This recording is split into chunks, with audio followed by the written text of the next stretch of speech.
My journey through the Castlevania series continues with Castlevania II: Belmont's Revenge for the original Game Boy. I have previously reviewed 6 other Castlevania games, see the links in the description. The previous Game Boy title, Castlevania the Adventure, ended with Christopher Belmont defeating Dracula. But once again, Dracula has returned, and this time he's kidnapped Christopher's son. I'll be playing the game on the Gamecube Game Boy player, using a black and white color palette, since this was originally a black and white game. It later got re-released in color in Japan and Europe.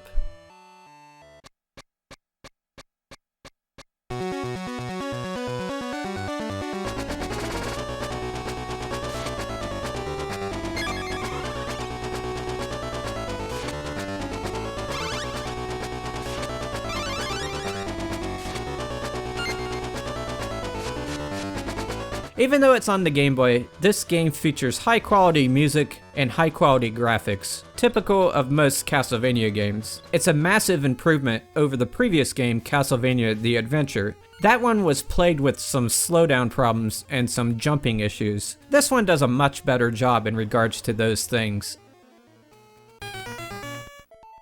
The game begins with a selection screen, allowing you to pick from 4 different castles. It makes the game feel a little bit like Mega Man. Once you beat those 4 stages, there's 3 more stages.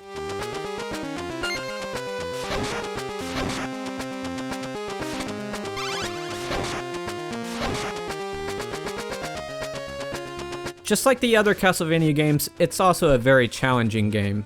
There are 7 stages with 7 bosses, and I must have spent about 75% of my playing time just defeating the final 2 bosses. There's this guy, who's your son possessed by a demon, who jumps around the screen throwing daggers. It's very hard to dodge him.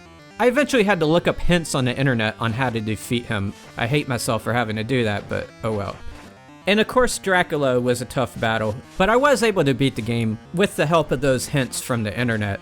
But I didn't have to use any cheat codes. Here's my overall record for the 6 Castlevania games I've reviewed so far. That's quite a tough series.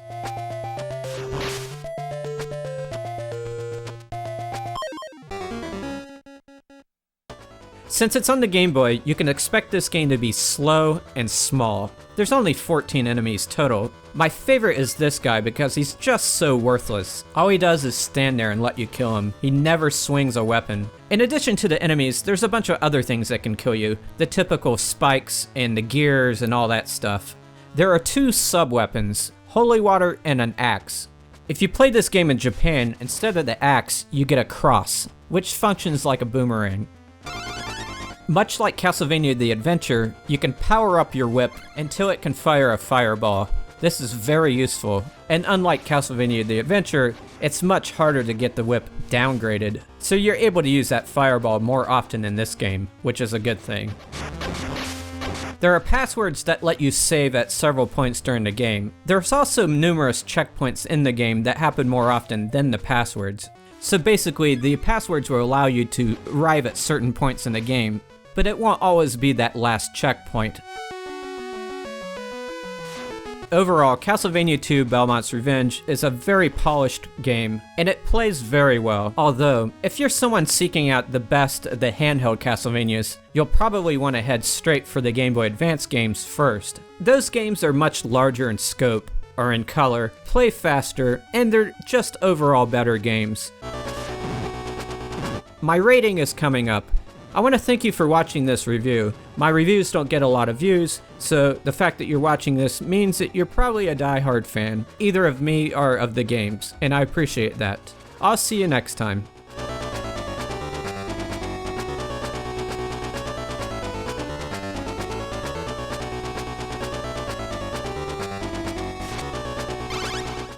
This rating is a measurement of how fun it is to play this game today, compared to all other games.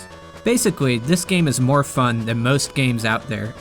See the description for more details.